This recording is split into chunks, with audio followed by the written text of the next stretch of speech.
Hello everyone, welcome back to session point. मैं हूं कुमार ओनिस। तो हिस्ट्री हाई लेवल क्वेश्चंस का ये सब देखो पार्ट 2 होगा और पार्ट 1 आप लोगों को मिल चुका है। और सदोटी चूँकि आप एग्जाम्स में जो है के हाई लेवल का क्वेश्चंस भारी मात्रा में आ रहे हैं, तो ये वीडियो आपके लिए काफ़ी इंपॉर्टेंट हो जाएगा। तो वीडियो का अंत जरूर देखिएगा।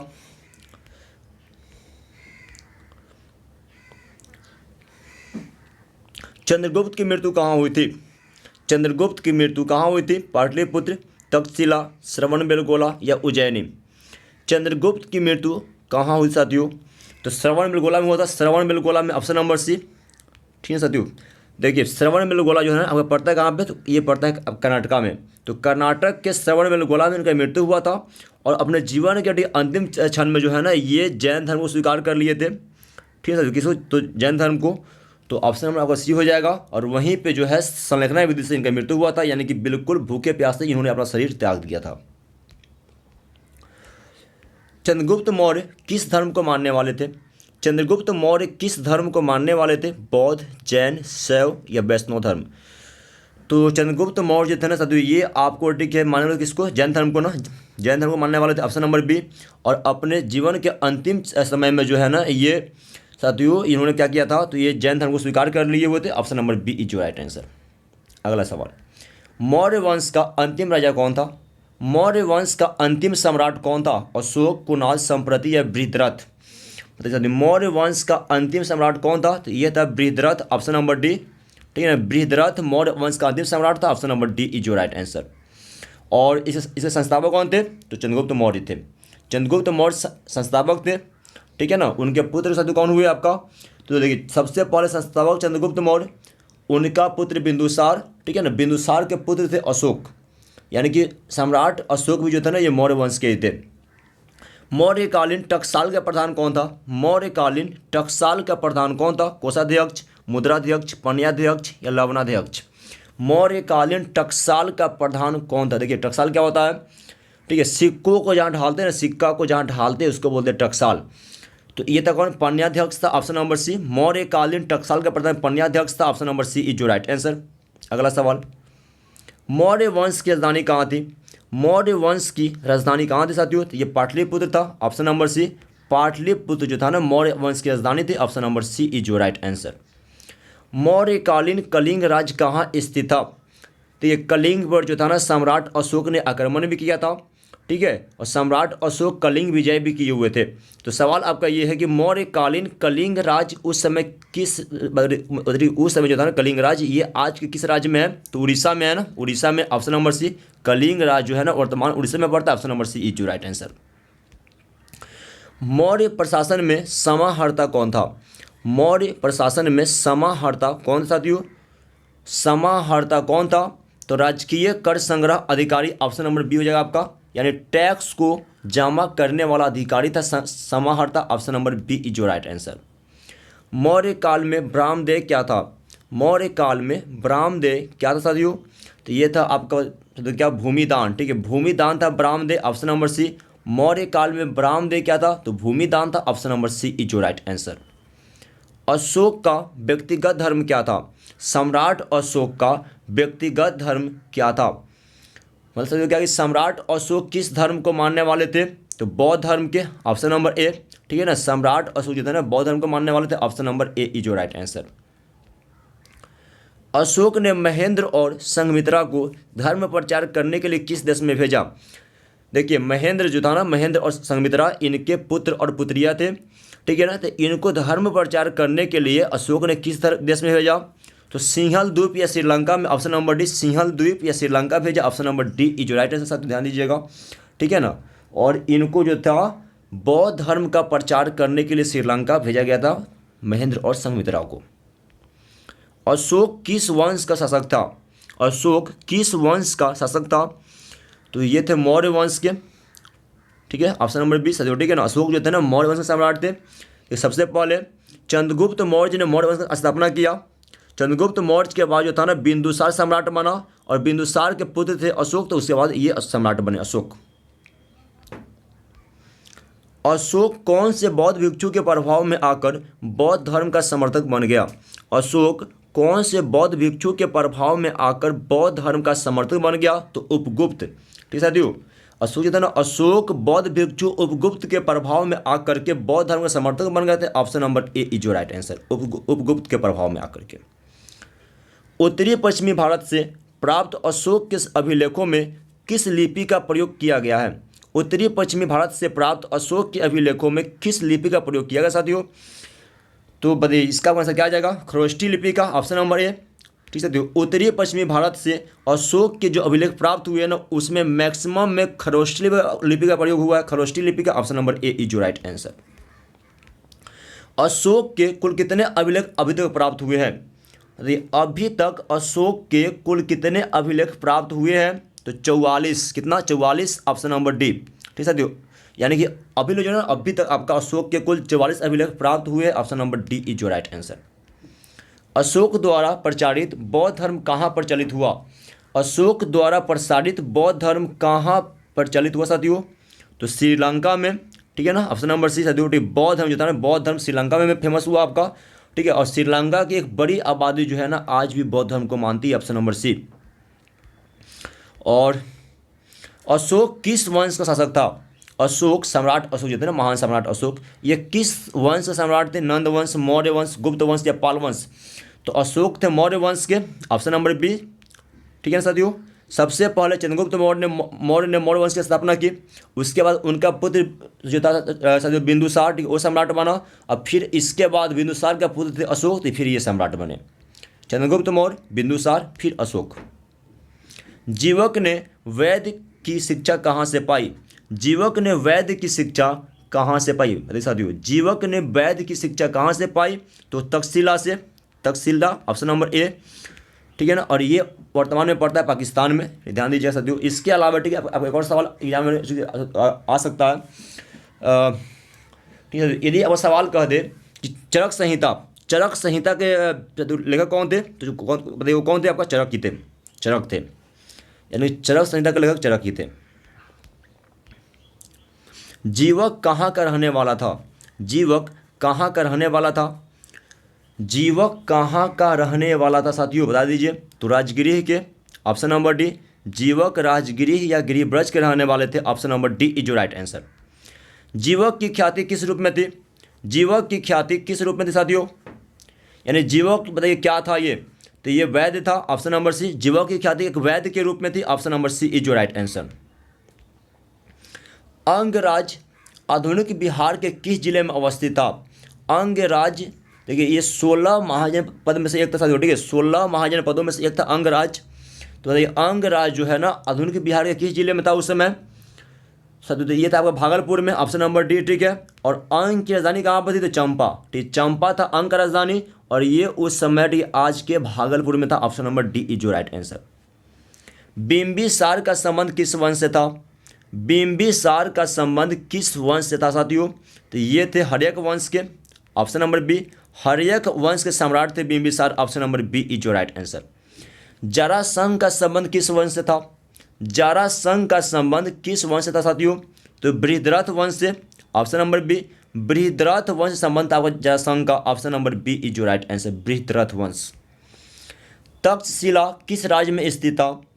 तक्षशिला, और यहाँ पर ठीक है आपका एक विश्वविद्यालय भी था, तक्षशिला विश्वविद्यालय। और साथियों ये आपका वर्तमान में पड़ता है कहाँ पे? पाकिस्तान में। तक्षशिला जो है ना अभी आपका पाकिस्तान में पड़ता है। तो उस समय तक्षशिला किस राज्य में था? तो ये था गांधार राज्य में। Option number C. Taxila Gandhara राज्य में था। Option number C is your right answer. Seleucus ने अपनी पुत्री का विवाह किस राजा से किया? सेलूकस ने अपनी पुत्री का विवाह किस सम्राट के साथ किया था साथियों? तो चंद्रगुप्त मौर्य से किया था ना। Option number C. Chandragupta Maurya से किया था। सेलूकस निकेटर ने अपनी पुत्री का विवाह चंद्रगुप्त मौर्य से किया था। Option number C is your right answer. धर्म विजय का उल्लेख अशोक के किस अभिलेख में है?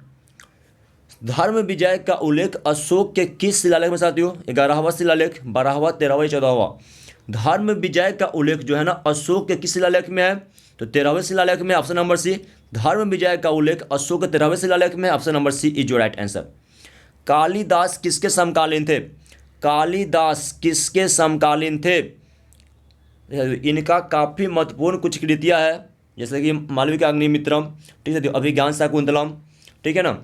तो कालिदास किसके समकालीन थे? तो चंद्रगुप्त द्वितीय का थे, ऑप्शन नंबर सी चंद्रगुप्त द्वितीय बोलिए, तो या आप बोल दीजिए चंद्रगुप्त विक्रमादित्य, चंद्रगुप्त द्वितीय अथवा चंद्रगुप्त विक्रमादित्य, दोनों बात आपका एक ही है। Option number C is your right answer. Bharat का नेपोलियन किस शासक को कहते हैं? भारत का नेपोलियन किस सम्राट को कहा जाता है?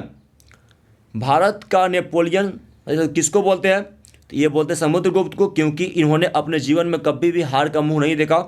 ठीक है, option number B is right answer.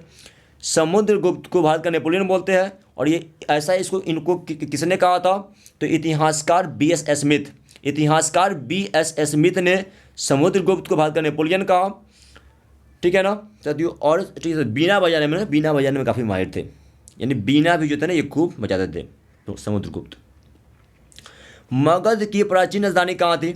Magadh की प्राचीन राजधानी कहाँ थी साथियों? मगध की प्राचीन राजधानी कहाँ थी? तो गिरिब्रज या राजगिरी, ऑप्शन नंबर बी गिरिब्रज या राजगिरी जो थी मगध की राजधानी थी। Option number B is right answer. Magadha का प्राचीनतम राजवंश कौन था? मगध का प्राचीनतम राजवंश कौन था? तो कौन था आपका? ये हर्यक वंश था। Option number C. ठीक है साथियों, हर्यक वंश जो था ना, हर्यक वंश, ये मगध का प्राचीनतम राजवंश था। Option number C is your right answer. Pataliputra को किस राजा ने सर्वप्रथम अपनी राजधानी बनाई? पाटलिपुत्र को किस राजा ने सबसे पहले अपनी राजधानी बनाई? बिंबिसार, अजातशत्रु, उदयन या महापद्मनंद? पाटलिपुत्र को किस राजा ने अपनी राजधानी सबसे पहले बनाई साथियों? तो उदयन ने, सबसे पहले उदयन ने ही पाटलिपुत्र को अपनी राजधानी बनाया। Option number C is your right answer. Pataliputra नगर की स्थापना उदयन ने किस नदी के संगम पर की थी? पाटलिपुत्र नगर की स्थापना उदयन ने किस नदी के संगम पर की साथियों? गंगा, सोन, पुनपुन या इन सभी के संगम पर? पाटलिपुत्र नगर की स्थापना उदयन ने किस नदी के संगम पर की साथियों? तो गंगा भी होगा आपका, सोन भी होगा, ठीक है, पुनपुन भी होगा, इन सभी हो जाएगा। ऑप्शन नंबर डी गंगा, सोन, पुनपुन, इन सभी के संगम पर। Option number D is your right answer. रथ मुसल नामक आक्रामक यंत्र का प्रयोग किस जनपद में सबसे पहले किया गया? रथ मुसल नामक आक्रामक यंत्र का प्रयोग किस जनपद में सबसे पहले किया गया साथियों? तो मगध में। ऑप्शन नंबर सी रथ मुसल नामक आक्रामक यंत्र का प्रयोग सबसे पहले मगध जनपद में किया गया था। Option number C is your right answer. Tamralipti बंदरगाह कहाँ अवस्थित है? ताम्रलिप्ति बंदरगाह कहाँ अवस्थित था? ठीक है, था गुजरात, केरल, बंगाल या महाराष्ट्र? ताम्रलिप्ति बंदरगाह कहाँ अवस्थित था साथियों? तो ये था बंगाल में। Option number C. ठीक है, बंगाल में था ताम्रलिप्ति बंदरगाह। Option number C is your right answer. Rajgriha की नगर वधु का नाम क्या था? राजगृह की नगर वधु का नाम क्या था साथियों? राजगृह की नगर वधु का नाम क्या था? तो सालवती। ठीक है, ऑप्शन नंबर डी राजगृह की नगर वधु का नाम सालवती था। Option number D is your right answer. किसने लिखा वास्तविक सुकर्म वह है जिससे प्रजा सुखी तथा प्रसन्न हो? तो किसने लिखा कि वास्तविक सुकर्म वह है जिससे प्रजा सुखी तथा प्रसन्न हो? बताइए ऐसा किसने लिखा साथियों? तो कौटिल्य ने। ऑप्शन नंबर डी कौटिल्य ने लिखा कि वास्तविक सुकर्म वह है जिससे प्रजा सुखी तथा प्रसन्न हो। Option number D. ठीक है ना साथियों। और इनका अन्य नाम भी है चाणक्य, बोलिए चाणक्य, कौटिल्य, विष्णुगुप्त, तीनों बात आपका एक ही है। और अर्थशास्त्र के लेखक आपका कौटिल्य ही है। अर्थशास्त्र किसने लिखा? तो ये चाणक्य, कौटिल्य ने ही लिखा था अर्थशास्त्र। ठीक है, देखिए नाम का साथियों अर्थशास्त्र, लेकिन आपको किताब है वो राजनीति का, पॉलिटिक्स का। चंद्रगुप्त मौर्य के काल में कलिंग की राजधानी कहाँ थी? चंद्रगुप्त मौर्य के काल में कलिंग की राजधानी कहाँ थी साथियों? तोसाली। ठीक, कलिंग की राजधानी तोसाली थी। Option number C is right answer. ठीक, कलिंग की राजधानी कहाँ थी? तोसाली थी। आर्यभट्ट कहाँ का वासी था? आर्यभट्ट कहाँ का वासी था? बताइए साथियों आर्यभट्ट कहाँ का रहने वाला था साथियों? ठीक है, देखिए ये था साथियों, ये था आपका बिहार का, ये ठीक पटना के थे। ऑप्शन नंबर डी साथियों आर्यभट्ट जो थे ना पटना के रहने वाले थे। Option number D is right answer. द्वितीय नगरीकरण के नगरों को क्या कहते हैं? द्वितीय नगरीकरण के नगरों को क्या बोलते हैं? तो इसको बोलते हैं लौह युगीन नगर। Option number C. ठीक है, द्वितीय नगरीकरण के जो नगर है उसको क्या बोलते हैं हम लोग? तो उसको बोलते हैं लौह युगीन नगर। Option number C is right answer. Bharat का प्राचीनतम ज्ञात अभिलेख कौन सा है? भारत का प्राचीनतम ज्ञात अभिलेख कौन सा साथियों? ये है बोगजकाई का अभिलेख। ऑप्शन नंबर सी। भारत का प्राचीनतम ज्ञात अभिलेख बोगजकाई का अभिलेख है। Option number C is your right answer. Megasthenes किस यूनानी सम्राट के राजदूत के रूप में पाटलिपुत्र आया था? मेगास्थनीज किस यूनानी शासक के राजदूत के रूप में पाटलिपुत्र आया था? बता दीजिए, इसका आंसर क्या आ जाएगा? मेगास्थनीज किस यूनानी सम्राट के राजदूत के रूप में पाटलिपुत्र आया साथियों? तो सेलूकस निकेटर हो जाएगा ना आपका, सेलूकस निकेटर, ऑप्शन नंबर सी। ठीक है साथियों, सेलूकस निकेटर के राजदूत के रूप में। कलिंग युद्ध का वर्णन किस अभिलेख में किया गया है? कलिंग युद्ध का वर्णन अशोक के किस अभिलेख में किया गया है? तो 13वें अभिलेख में, ऑप्शन नंबर डी। ठीक है, कलिंग युद्ध का वर्णन जो है ना अशोक के 13वें अभिलेख में किया गया, option number D is your right answer. चीनी यात्री फाहियान किस शासक के काल में भारत आए थे? चीनी यात्री फाहियान किस सम्राट के काल में भारत आए साथियों? तो चंद्रगुप्त द्वितीय अथवा चंद्रगुप्त विक्रमादित्य के काल में, ऑप्शन नंबर बी। चंद्रगुप्त द्वितीय अथवा चंद्रगुप्त विक्रमादित्य के काल में आते हैं, option number B is right answer. और यदि सवाल आपका आ जाए कि चीनी यात्री हर्षवर्धन किसके काल में भारत आया था साथियों, तो आप क्या क्या कीजिएगा वहाँ पे? तो आप वहाँ पे हेनसांग कर दीजिएगा। हर्षवर्धन आया था हेनसांग के काल में, ठीक है, और फाहियान आया था आपका चंद्रगुप्त विक्रमादित्य के काल में। विक्रमादित्य कहिए या आप चंद्रगुप्त द्वितीय कहिए, दोनों बात एक ही है। मेगास्थनीज किस भारतीय शासक के दरबार में आया था? मेगास्थनीज किस भारतीय शासक के दरबार में आया साथियों? बता दीजिए, इसका आंसर क्या आ जाएगा? काफ़ी महत्वपूर्ण सवाल। मेगास्थनीज किस भारतीय सम्राट के दरबार में आया था? तो चंद्रगुप्त मौर्य के, option number C. Megasthenes Chandragupta Maurya के दरबार में आया था, option number C is your right answer. और सर आप ये भी ध्यान रखिएगा, ठीक है, इंडिका, ठीक है, बुक है इंडिका, ठीक है ना सर। इंडिका किसने लिखा? तो ये मेगास्थनीज नहीं लिखा हुआ इंडिका, ठीक, ये इसका सर क्या है? ये इसका यात्रा वृत्तांत है मेगास्थनीज का। किस अभिलेख में सती प्रथा का उल्लेख मिलता है? किस अभिलेख में सती प्रथा का उल्लेख मिलता है साथियों? तो अशोक के क्या ये मिलता है आपका अशोक के एरन अभिलेख में ना, एरन अभिलेख में, ऑप्शन नंबर डी। बी हो जाएगा, माफ कीजिएगा, बी हो जाएगा आपका। तो एरन अभिलेख जो है ना, एरन अभिलेख, इसमें आपका मिलता है क्या? सती प्रथा का उल्लेख, option number B is right answer. Bana Bhatta की रचना कादम्बरी में किसके शासनकाल का वर्णन है? बाण भट्ट की रचना कादम्बरी में किसके शासनकाल का वर्णन है साथियों? पता है, यहाँ से देखिए आप एक सवाल ये भी बन जाएगा कि कादम्बरी के रचनाकार कौन है? तो बाण भट्ट है। और बाण भट्ट की रचना कादम्बरी में किस सम्राट के काल का वर्णन साथियों? तो हर्षवर्धन का, ठीक, ऑप्शन नंबर डी। हर्षवर्धन के काल का वर्णन कादम्बरी में, option number D is your right answer. गुप्त संवत कब और किसके द्वारा शुरू किया गया? गुप्त संवत कब और किसके द्वारा शुरू किया गया? तो चंद्रगुप्त प्रथम के द्वारा, कब? तो 319 ईस्वी में, 319 में जो था ना आपका गुप्त संवत शुरू किया गया चंद्रगुप्त प्रथम के द्वारा, option number D is right answer, Chandragupta प्रथम। पंचतंत्र की रचना किसने की थी? काफी महत्वपूर्ण सवाल। पंचतंत्र की रचना किसने की थी साथियों? पंचतंत्र के लेखक कौन थे? तो विष्णु शर्मा, ठीक, option number D. Vishnu Sharma Panchatantra के लेखक थे, option number D is your right answer. प्राचीन नालंदा विश्वविद्यालय के संस्थापक कौन थे? प्राचीन नालंदा विश्वविद्यालय के संस्थापक कौन साथियों? नालंदा यूनिवर्सिटी के संस्थापक कौन थे? तो कुमारगुप्त, ठीक है, कौन थे ये? कुमारगुप्त थे ना, ऑप्शन नंबर डी। कुमारगुप्त ने नालंदा विश्वविद्यालय की स्थापना की थी, option number D is your right answer. भारतीय इतिहास का कौन सा काल स्वर्ण काल कहलाता है? भारतीय इतिहास का कौन सा काल स्वर्ण काल कहलाता है साथियों? तो क्या यहाँ पर आपका क्या आ जाएगा? तो गुप्त काल हो जाएगा ना, गुप्त काल, तो ठीक है, ऑप्शन नंबर बी आ जाएगा गुप्त काल, ऑप्शन नंबर बी। अर्थशास्त्र में कितने प्रकार के विवाहों का उल्लेख है? अर्थशास्त्र में कितने प्रकार के विवाहों का उल्लेख है? 2, 4, 8 या 10? अर्थशास्त्र में कितने प्रकार के विवाहों का उल्लेख साथियों बता दीजिए।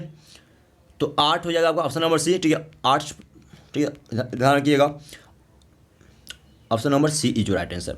अर्थशास्त्र में जो है ना, अर्थशास्त्र में 8 प्रकार ये विवाह का उल्लेख है, ऑप्शन नंबर सी, ठीक है साथियों। और PDF भी ठीक है आपको मिल जाएंगे। Please like the video, subscribe the channel. जय हिंद, जय भारत, वंदे मातरम।